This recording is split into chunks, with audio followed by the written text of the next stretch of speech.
Hello everyone, स्वागत है आप सभी का हमारे इस यूट्यूब चैनल में। मैं हूं जावेद और आज हम लोग बात करेंगे about the history of Buddhism. या दोस्तों, इस पर्टिकुलर लेक्चर में सेशन में हम लोग सोर्सेज टू रिकंस्ट्रक्ट बुद्धिज्म, इसके बाद फिर impact of Jainism sorry Buddhism on Indian culture and society, right. And particularly बाद में एक रिफ्ट आ जाती है बुद्धिज्म में, महायाना हिनायाना बुद्धिज्म, ये अलग अलग हो जाते हैं। इस चीज़ों के बारे में चर्चा करेंगे। Then impact of Buddhism on Indian culture and society के बारे में बात करेंगे। एक कंपैरेटिव स्टडी होगा जैनिज्म एंड बुद्धिज्म को लेकर, उस पर भी हम लोग चर्चा करेंगे। लेकिन उससे पहले यहाँ पर एक छोटा सा बैकग्राउंड गौतम बुद्धा के बारे में जानना जरूरी है। Well have we start this video. So Gautam Buddha, या फिर इनका जो ओरिजिनल नाम था सिद्धार्था, ये बुद्धिज्म के फाउंडर थे, जिनका जन्म हुआ था 563 बीसी में, लुम्बिनी में हुआ था पर्टिकुलरली। सो लुम्बिनी एक जगह का नाम है नेपाल में, जो है बेसिकली एक क्षत्रिय फैमिली से ये बिलोंग करते थे। लेकिन मामला ये था कि उनको सच्चाई जानना था, दुनिया की हकीकत जाननी थी, और जिंदगी क्यों है, इन सब टाइप के जो सवालात थे इनके माइंड में आया था, जिसकी वजह से वो अपने घर को छोड़कर चले जाते। एंड देन सच्चाई क्या है उस चीज को कहीं ना कहीं तलाश करने के बारे में वो बाहर निकल जाते हैं।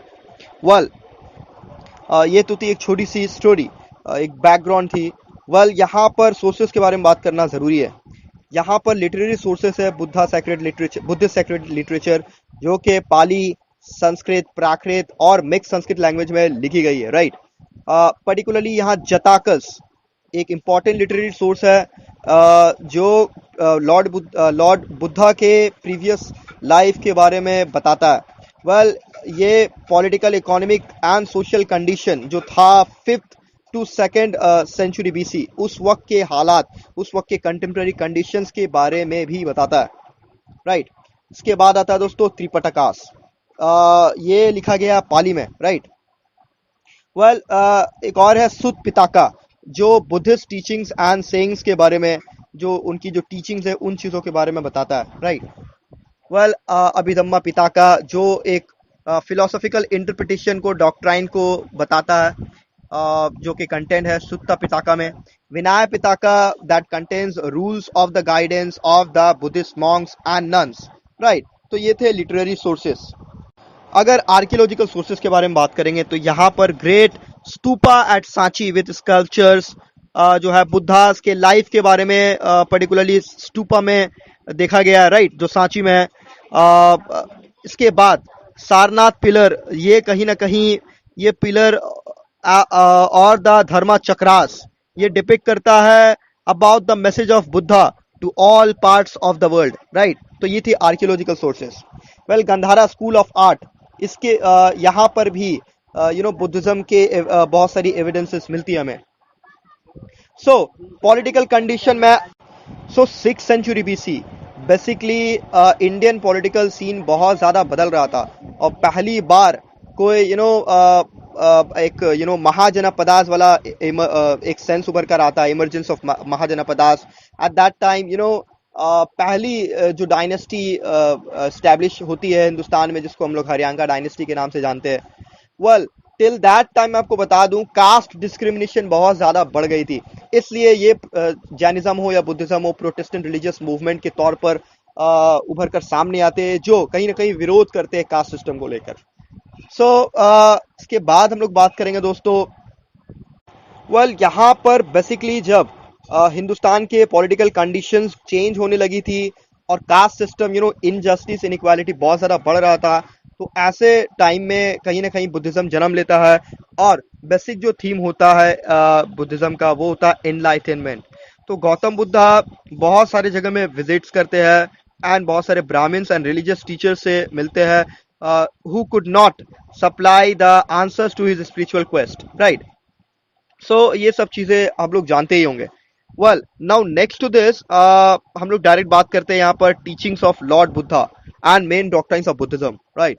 सो 4 noble truth which he emphasized in his teachings, like ये वन ऑफ हिज टीचिंग्स में, उनके डॉक्ट्राइन में इनकॉर्पोरेट किया जा सकता है 4 noble truth। जी हाँ दोस्तों, इसमें बेसिकली कहा गया the world is full of sorrow. जी हाँ दोस्तों, the world is full of sorrow, दुख का संस्कृत टर्म है। नेक्स्ट होगा दोस्तों, the main cause of suffering is man's desire. जी हाँ दोस्तों, इसको कहते हैं तृष्णा, for sensual pleasures and earthly possession. Now next to this होता है तीसरा दोस्तों, suffering can be removed by getting rid of desires, that is renunciation. यानी अपने डिजायर्स का कहीं ना कहीं हम लोग छोड़ देंगे अपने डिजायर्स को, राइट।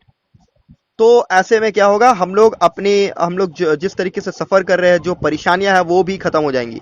वेल नेक्स्ट होता है दोस्तों, one can overcome desires by following the eightfold path. या दोस्तों, इस तरीके से कुछ 4 नोबल ट्रूथ के बारे में बताया गया। इसको छतवरी आर्या सत्यनी भी हम लोग कहते हैं इन संस्कृत। वेल इसके बाद आता है दोस्तों एट फोल्ड पाथ, राइट। सो एट फोल्ड पाथ क्या है? बेसिकली ये कंसिस्ट करता है, पहला राइट फेथ, दूसरा राइट एस्पिरेशन, तीसरा राइट एक्शन, राइट, चौथा राइट लिविंग, पांचवा right speech, number 6 right effort, number 7 right meditation and number 8 right contemplation. यहाँ दोस्तों एट फोल्ड पैथ भी ये उनका दूसरा डॉक्ट्राइन है, and this is also known as the middle path, right? So Buddha believed in the following: a middle course, avoiding two extremes, that is neither indulging in extreme attachment to the worldly pleasures। यानी इनका मानना था कि अगर मोक्ष की प्राप्ति करना है, सच्चाई हासिल करना है दुनिया में, और अपने मतलब जो परेशानियां होती है, एक व्यक्ति जो पूरे लाइफ में जो परेशानियां झेलता है, उनका समाधान और एक ही है बेसिकली, तो वो अपने सारे डिजायर्स को छोड़ दे, सारे वर्ल्डली अटैचमेंट्स को छोड़ दे, राइट, ताकि वो अपने सौरों से मुक्त हो पाए। और उनके लिए जरूरी है आप एट फोल्ड पैथ अपनाएं बेहतर जिंदगी के लिए, राइट। तो ये था। इसके अलावा उन्होंने कर्मा थ्योरी दिया। Buddha believed in the theory of karma. Nirvana के बारे में अगर बताऊं तो man's ultimate aim in life is to attain nirvana. ये था फाइनल ब्लीस, और ये मानना था गौतम बुद्धा का, nirvana, right, which is free from desire and sorrow. So ये एक साइकिल की तरह, साइकिल ऑफ बर्थ है एंड रीबर्थ, जिस पर गौतम बुद्धा बिलीव करते थे।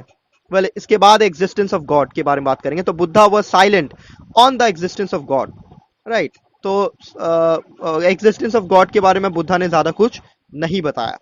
इसके बाद है अहिंसा।